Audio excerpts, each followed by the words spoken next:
观众朋友们好，这里是大时局，我是月音。在中共四中全会倒数3天，外界最意想不到的焦点不是北京，而是澳洲悉尼的一间地方法院。一场酒驾案却牵动了全世界华人的神经。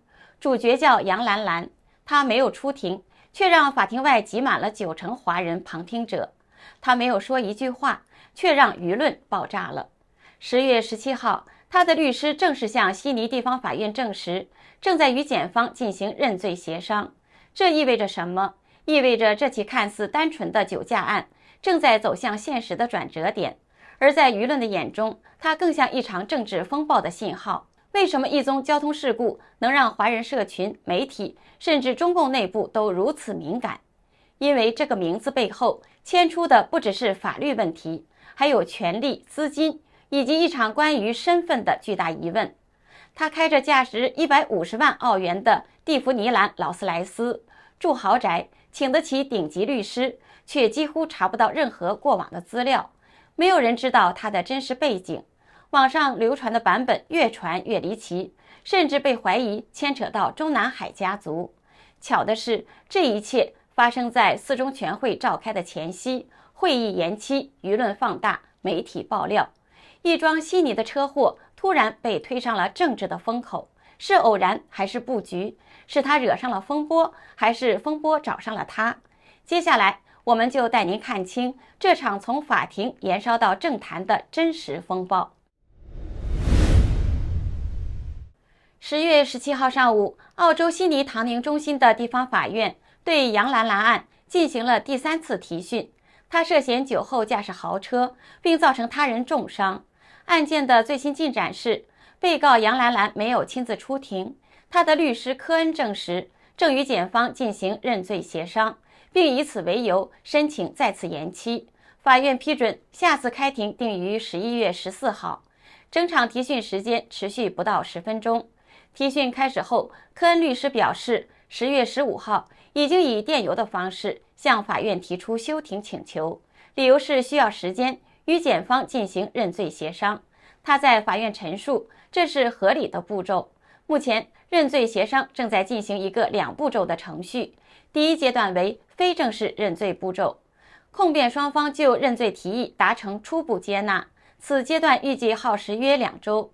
如果该认罪提议获得正式接纳，则再需要约2周的时间完成相关文件，并呈送警方高层审阅。法院裁示准许延期，但强调下次提讯时，被告必须正式表态认罪还是不认罪。法院指出，本案已经多次提讯。那么什么是认罪协商？根据法律定义，就是检辩双方的律师通过协议，在不经正式审判的情况下处理刑事案件的一种程序。也就是说，杨兰兰和她的律师团队对于在法庭上获判无罪并没有充分的信心，正因为如此，他们才愿意选择坐下来与检方展开认罪协商。这一步不是胜券在握的姿态，而是对风险的现实评估。检方代表则重申，目前对杨兰兰的4项指控：拒绝或未能接受酒精测试、危险驾驶致人重伤、未向警方提供身份资讯及疏忽驾驶致人重伤维持不变。当日的唐宁中心地方法院内，公众旁听席近90%都是华人，凸显了华人社区对此案的高度关注。2025年7月26号凌晨，悉尼富人区玫瑰湾，一辆价值150万澳元、涂着蒂芙尼蓝的劳斯莱斯库里南被杨兰兰酒驾逆行，与一辆奔驰商务车迎头相撞。杨兰兰是毫发无伤，而被撞的奔驰车司机却身受重伤。8月15号，车祸案首次提讯，杨兰兰透过视讯应讯，没有正式答辩。因警方表示将追加指控，案件延期。9月26号，第2次提讯，杨兰兰没有露面，对前面讲述的4项指控没有做出任何的答辩，案件再度延期。10月17号，第3次提讯，杨兰兰依旧没有露面，案件还是继续延期。下一次的提讯时间是11月14号。接下来是工商时间。我们很多人为了保护牙齿，天天刷牙2-3次，可是眼睛的保养更重要。因为牙掉了还能植牙补救，视力真伤了就麻烦了。从早到晚盯着屏幕6到8小时，感觉干涩、酸胀、畏光、眼压紧绷，你是不是也这样？我劝大家，眼睛越早护理越好，越省心。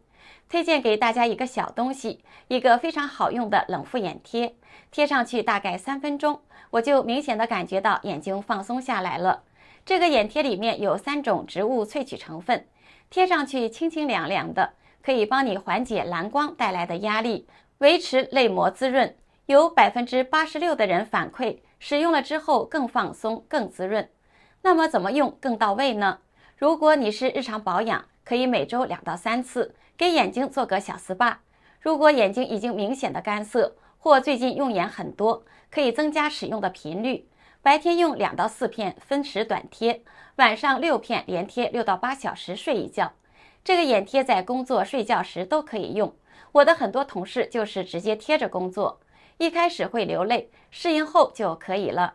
用完撕下来，不扯皮也不化妆，每天不到半杯咖啡的钱，就能给眼睛做一份长期的守护。需要的朋友就点击下面的链接，输入我们的优惠码大时局，还可以享受95折优惠。提讯结束后，当科恩律师走出法庭时，他立即被媒体包围，接受了短暂的访问。关于杨兰兰的神秘背景，科恩拒绝透露任何的个人情况，说这与本案的审理无关。当记者问到正在与检方寻求怎样的认罪协商时，科恩只是简短的回应，积极的，并拒绝透露具体的细节。他表示，杨兰兰不必亲自出庭，如果认罪协议达成的话，预期他会被要求一起出庭。当被询问杨兰兰是否曾向受害者表达歉意或关怀对方的身体情况时，科恩回应，这是我在事故发生的10天内就与主管警官提过的事情。当被问及杨兰兰是否出身于富裕家庭时，科恩回答，我能如实的告诉你吗？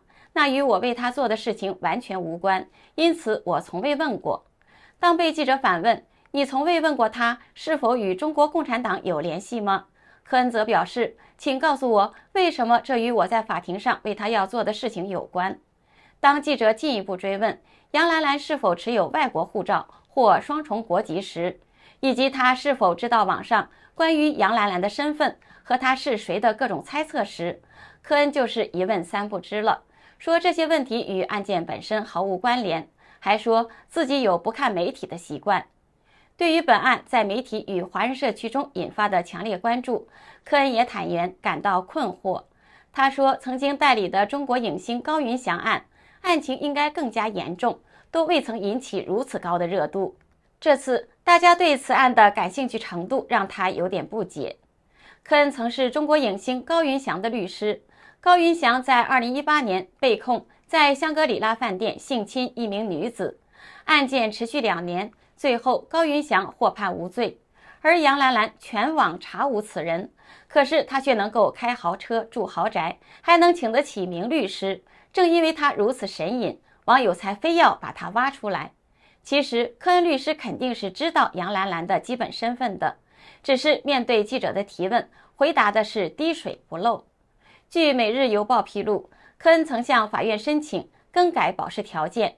9月26号，他向地方法官梅根·格林伍德证实，杨兰兰是外国公民，拥有澳洲永久居民身份，目前是一名学生。杨兰兰14岁被送到澳洲读书，之后很少回中国，养有严重的心理健康问题，在她的豪华顶层公寓里，几乎过着隐居般的生活。一场车祸击中了中南海的神经，中共4中全会前的北京气压异常的沉重，习近平在镜头里的神情也是日渐僵硬。就在此时，万里之外的悉尼，一场看似普通的交通事故，却被悄然推上了权力博弈的棋盘中心。杨兰兰这个名字，从那一刻起就成了中南海最敏感的词汇之一。杨兰兰案3度开庭，屡次延期，外媒报道，华人热议，匿名爆料更如潮水。从她的豪车豪宅、家族资金、资产代持到最惊人的说法，她可能并非普通留学生，而是习近平的私生女。这些内容无从证实，但有一个现象无法忽视，它们被精准地放在四中全会召开之前的关键时间点引爆了。那么一场意外的车祸就演变成了政治武器了。根据秘密中国与时评人山东和夫在10月10号自媒体节目中的爆料，中共元老们特意把四中全会延后到杨兰兰10月17号出庭审讯之后，是为了利用杨兰兰案件削弱习近平的政治形象与道德威信。毕竟传闻都指向习的私德与家族资产丑闻。该说法被多家自媒体转载，包括中国新闻中心与看中国评论专栏，但目前没有任何官方文件或主流媒体证实，属于政治观察与舆论层面的传闻。值得注意的是，南华早报早前报道指出，四中全会确实存在延后安排的内部协调，显示高层出现分歧。